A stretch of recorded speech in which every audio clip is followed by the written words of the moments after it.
এই ভিডিওতে আমরা 100টা ওয়েল খনন করতে চলেছি। ও জল জল ও মাই গড! তোমরা দেখতে পাচ্ছ কেনিয়ার একটা ছোট্ট গ্রামের লোকেরা জলের সরবরাহ পেল, তাও আবার মাত্র 1 সেকেন্ডের মধ্যে। একটা হয়ে গেছে, আরো 99টা ওয়েল খনন করা বাকি আছে। তোমাদের এই ভিডিওটা দারুণ লাগবে। এই 100টা ওয়েল মিলিয়ে 500,000-এরও বেশি মানুষকে পরিশ্রুত পানীয় জল সরবরাহ করতে চলেছে। তারপর আমরা কেনিয়ার এই অংশে বেশ কিছু ওয়েল খনন করবার পরে আমরা কিছুটা দক্ষিণে নেইরির স্কুলগুলোতে গেলাম, আর অবশ্যই বলবো তারা আমাদের দেখে খুব খুশি হয়েছিল। তোমরা সবাই কেমন আছো? আমি এতটা আশাই করিনি। সবাইকে স্বাগত জানানোর জন্য ধন্যবাদ। আমি বুঝতে পারছি না কি করে রিঅ্যাক্ট করব। তোমাদের সকলকে ধন্যবাদ জানাই। আমরা আসার জন্য এই গ্রামে একটা ওয়েলকাম সেরিমনি হয়ে গেল, আর নোলান তার মধ্যে অংশ নিয়ে নিল। তার মধ্যে নোলানকে দেখতে সবথেকে অকওয়ার্ড লাগছে, আর এগুলো দেখতে আমার খুবই ভালো লাগছে। আর যখন আমরা স্কুলগুলো ঘুরে দেখলাম, দেখো একজন গেস্ট এসেছে। কেমন আছো তোমরা? তোমাদের সব ঠিকঠাক চলছে তো? তোমরা সবাই ভালো থেকো। একজন টিচার আমাদের দেখালো কিভাবে সবাই জল আনে। সেটা এই নদীটা থেকে, যার জল খাবার একদমই উপযুক্ত নয়। এখান থেকে ছাত্রছাত্রীরা জল খায়। হ্যাঁ এটা তো পাগলামি। হ্যাঁ, আপনি জানেন স্টুডেন্টদের ডায়রিয়া, টাইফয়েড, নানা রকম ইনফেকশন হতে থাকে, কারণ আমরা এই জল ব্যবহার করে থাকি। তাই আমরা ওদের যতটা সম্ভব চেষ্টা করি যত্নে রাখার, কিন্তু আপনারা দেখতেই পাচ্ছেন যে কি অবস্থা। কিন্তু জীবনে বাঁচার জন্য জল তো লাগেই। এই পরিস্থিতিটা দেখে আমাদের খুবই খারাপ লাগলো। এই অস্বাস্থ্যকর জল খাওয়ার ফলে বাচ্চাদের জীবন ঝুঁকিপূর্ণ হয়ে যায় এবং কখনো কখনো সংক্ষিপ্ত হয়ে পড়ে। কিন্তু অন্তত এই গ্রামের জন্য আমরা এই পরিস্থিতিটাকে বদলাতে চলেছি। আমার মনে হয় না এটা আমার মাথায় ফিট হবে। আমার মাথাটা অনেক বড়। দেখা যাক আমরা জল খুঁজে পাই কিনা। ও ও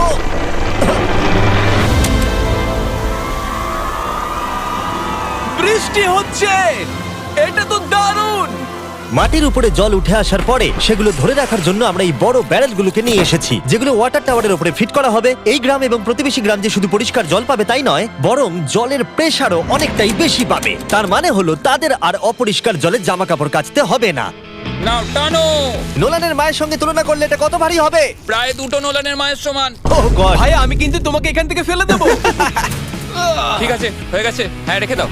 আমরা কেনিয়াতে আরো 20টা ওয়েল খনন করলাম, আর সেটা করবার পরে আরে এখানে তো আরেকটা ওয়েল হয়ে গেছে। চিন্তা করো না, আমার আরেকটা জুতোতে আরো বেশি জল আছে। আর এটা দেখাবো আমরা প্রথম 29টা ওয়েল কিভাবে খনন করলাম। আমরা একটা বড় ড্রিল মেশিন দিয়ে মাটির গভীরে কয়েকশো ফুট নিচ অব্দি খনন করলাম, আর একটা পরিশ্রুত পানীয় জলের বিশাল উৎসের সাথে জুড়ে দিলাম। তারপরে আমরা পাইপের সাথে এটাকে জুড়ে দিলাম, যাতে আফ্রিকার সবাই এই জল খেতে পারে আর সেটা তুলতে পারে ঠিক এই রকম ভাবে। দেখা যাক এটা কিরকম খেতে। জলের মতোই। এই 5 গ্যালনের ড্রামটা ভরতে আমার 1 মিনিট সময় লাগলো। এখান থেকে একদিনে কত জল তোলা যেতে পারে? একদিনে প্রায় 3600 গ্যালন জল। এই ওয়েলটা এই গ্রামের শুধুমাত্র 400 বাচ্চার জন্যই নয়, বরং এই স্কুলের প্রতিবেশী গ্রামগুলোর বাচ্চারাও এই জল ব্যবহার করতে পারবে। আমাদের জল দেওয়ার জন্য থ্যাংক ইউ। হ্যাঁ, থ্যাংক ইউ কি আছে। এটা প্রায় 30 বছর ধরে অনবরত জল সরবরাহ করবে। আপনারা হয়তো এটা ভাবছেন যে এই বিশাল কর্মকাণ্ডের জন্য গভর্নমেন্টের সাহায্য নেওয়া হয়েছে, কিন্তু এটা সত্যি নয়। এই সমস্যার সমাধান করা সম্ভব হয়েছে কারণ মানবতা সর্বদা পাশে এসে দাঁড়ানোর চেষ্টা করেছে। তোমার সাকসেসের পেছনে রহস্যটা কি? সত্যি বলতে, তুমি যা ভালোবাসো তা সততার সাথে করতে থাকো, আর তুমি বুঝতেও পারবে না সাকসেস কখন চলে এসেছে। দেখো, এটাকে আমি একদম কাছে নিয়ে আসছি। আমাদের দেখতে পাচ্ছো? এটা দারুণ, তাই না? হ্যাঁ। ওপরে তাকাও, দেখো রেকর্ড হচ্ছে। ঠিক আছে, আমি এটাকে আরো কাছে আনছি। এই দেখো। তোমরা নিজেদেরকে দেখতে পাচ্ছো? আমরা এই গ্রামের জন্য ওয়েল খনন করতে সক্ষম হয়েছি, এবং এই গ্রামের জন্য, এবং আরো এরকম 12টা গ্রামের জন্য। আর যখন আমাদের ওয়েল খনন করা শেষ হলো, আমরা তো স্কুলগুলোকে কিছু ব্র্যান্ড নিউ কম্পিউটার দিয়ে সাহায্য করার চেষ্টা করলাম। আচ্ছা, ওরা খুশি হবে তো? ওরা খুব Thank you. খুশি হবে, Thank খুব you so খুশি। পরিস্থিতিটা ভালো হয়েছে থেকে ভালো লাগছে। আমরা ক্লাসরুমগুলোকে সাজালাম নতুন ফার্নিচার দিয়ে, নতুন কিছু সেলফ রাখলাম, আর তার সাথে নতুন কিছু বই। সব স্টুডেন্টদের একটা করে সকার বল দিলাম। এটার জন্য ধন্যবাদ। Thank you, Mr. Beast. আর তাছাড়া প্রত্যেকটা ক্লাসে একটা করে হোয়াইট বোর্ড আর একটা করে প্রজেক্টর দিলাম। তোমাদের এই প্রজেক্টর ভালো লেগেছে? আচ্ছা।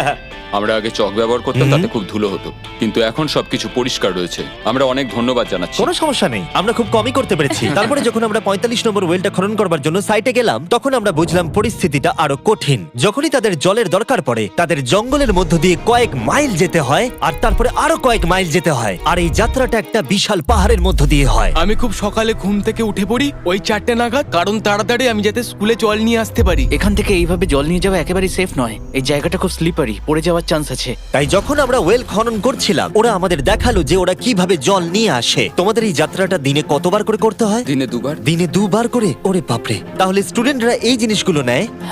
ও গড, 200 জন স্টুডেন্ট রোজ এটা করে। ভাবো এটা কতটা কঠিন। এটা খুবই কঠিন।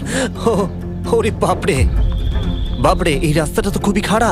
বাপরে, এই পাহাড়ি রাস্তা যেন শেষই হচ্ছে আর না। এটা আমাদের রোজ করতে হয়। আমরা দেখে অবাক হচ্ছিলাম যে এই যাত্রাটা কতটা কঠিন, আর এই মানুষগুলোকে রোজ এইটা করতে হয় অল্প একটু জলের জন্য। যদিও এই জলটা পানের পক্ষে উপযুক্ত নয়। তোমরা সাধারণত এখান থেকে জল ভরো, হ্যাঁ।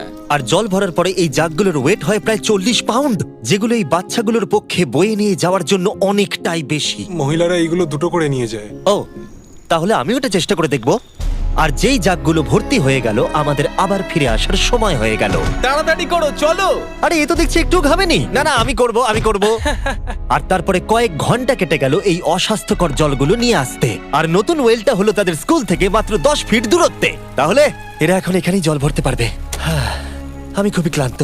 আর তারপরে আমরা পরের গ্রামে গেলাম, যেখানে আমরা 46তম ওয়েল খনন করব। কিন্তু সেখানে আমরা সমস্যার মুখে পড়লাম। আমরা দেখতে পেলাম এই গ্রামটা 2 ভাগে বিভক্ত এই বিশাল ভয়ঙ্কর নদীটা দ্বারা। এর জল এখন বেশি মনে হচ্ছে না, কিন্তু যখন বর্ষাকাল আসে তখন জল তীব্র গতিতে আসে আর এই ব্রিজটাকে ভাসিয়ে নিয়ে যায়। আর এই ব্রিজটা এত গুরুত্বপূর্ণ কারণ গ্রামের লোকজন এই দিকে বাস করে আর হসপিটাল বা স্কুল হলো এই দিকে। তাই তাদের অনেকবার দিনের মধ্যে এই ব্রিজটাকে ক্রস করতে হয়। এই ব্রিজটা ভয়ঙ্কর হওয়া সত্ত্বেও এটাই তাদের একমাত্র এই অবলম্বন। নদীর যখন জল বেড়ে যায় তখন এখানকার মানুষ, শিক্ষার্থী এবং পশু পাখিকেও ভাসিয়ে নিয়ে যেতে পারে। এর আগে আমরা এই নদীটা পার করতে গিয়ে 3 জনকে হারিয়েছি। এই প্রাণ চলে যাওয়া অপূরণীয় ক্ষতি, এবং তা কখনোই মেনে নেওয়া যায় না। আমরা যেইটা শুনলাম আমরা সিদ্ধান্ত নিলাম আমরা সাহায্য করব। সুতরাং যখন এখানে নতুন ব্রিজ তৈরির কাজ শুরু হলো, যেটা তাদের ওয়েলের কাছে নিয়ে যাবে, তখন আমরা 2000 মাইল পেরিয়ে চলে গেলাম কেনিয়া থেকে জিম্বাবুয়ের উদ্দেশ্যে।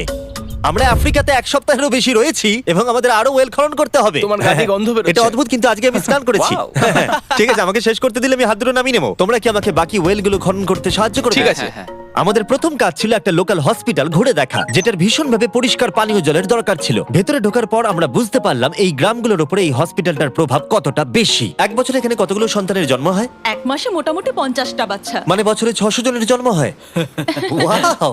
কিন্তু দুর্ভাগ্যবশত অন্তঃসত্ত্বা মহিলাদের পানীয় জল পেতে কয়েক মাইল হেঁটে যাতায়াত করতে হয়, আর তারপরে এই ভারী বাকেটগুলোতে করে জল বয়ে নিয়ে যেতে হয়।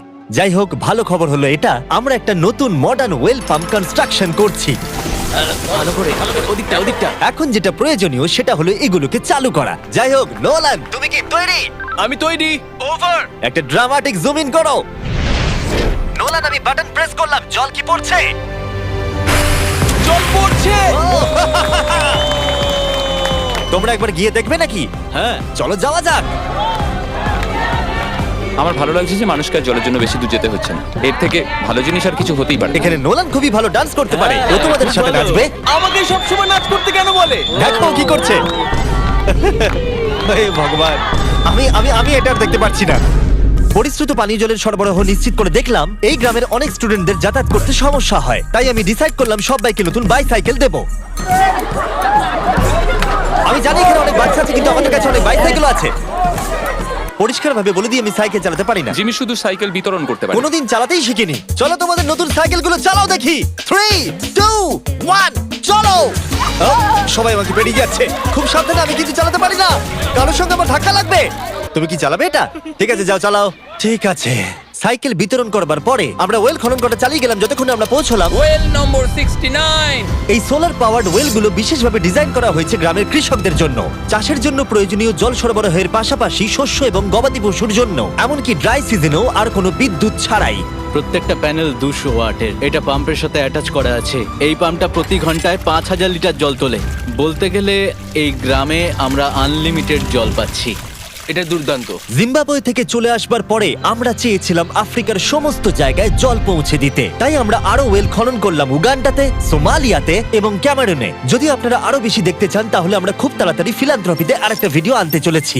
এই গ্রামগুলোতে সময় কাটিয়ে আমি পানীয় জলের উৎসের গুরুত্ব কতটা তা বুঝতে পেরেছি। কি করে এটা চাষে সাহায্য করে, ফসল ফলাতে, কিভাবে হসপিটালের জন্য পরিষ্কার পরিবেশ তৈরি করে, এবং সবথেকে গুরুত্বপূর্ণ হলো পরবর্তী প্রজন্মের শিশুদের জন্য একটা সুস্বাস্থ্যকর জীবন উপহার দেওয়া এবং তাদের ভবিষ্যৎ সুনিশ্চিত করা আমরা বিশুদ্ধ পানীয় জল পেতে অনেক অপেক্ষা করেছি। জল হলো জীবন। এবং স্থানীয়দের সাহায্য নিয়ে আমরা নতুন ব্রিজটা তৈরি করতে সফল হয়েছি, যেটা এই গ্রামবাসীরা পরবর্তী 100 বছর ব্যবহার করতে পারবে।